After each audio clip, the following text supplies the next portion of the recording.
Arçelik buzdolabı üst soğutur, alt neden soğutmaz?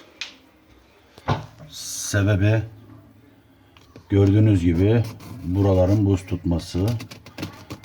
Yukarıdaki soğuk hava aşağı gelmiyor. Bu kanalları tıkıyor bu buz. Burada görüldüğü gibi. Tamirci çağırırsanız sizden alacağı 300-400 lira para. Bakın buralar olduğu gibi buz.